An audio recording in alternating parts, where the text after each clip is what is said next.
నేను మీ లక్ష్మణ్ సార్ను.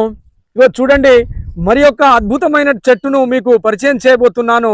అదే దీనిని ఇంగ్లీష్ లో మధుక ఇండికా అని కూడా అంటారు. ఇప్ప పువ్వు అనేటువంటిది గిరిజనుల యొక్క జీవితంలో చాలా ముఖ్యమైనటువంటి భూమికను పోషించే చెట్టు. ఆహారంగా కానీ, ఔషధంగా కానీ, మరియు మత్తు పదార్థంగా కానీ దీనినే ఉపయోగించేవారు. దీని నుండి వారు ఆదాయాన్ని కూడా గడిస్తారు.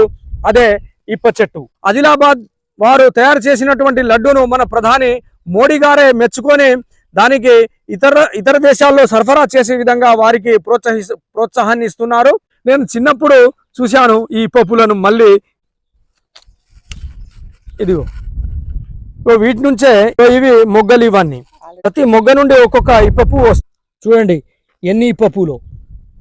10-15 రోజులు ఆరిన తర్వాత దీనిని సారా తయారు చేయడానికి, మరియు ఆహార పదార్థాలు తయారు చేయడానికి, మరియు ఇతర మెడిసిన్లలో కూడా వాడుతారు దీన్ని.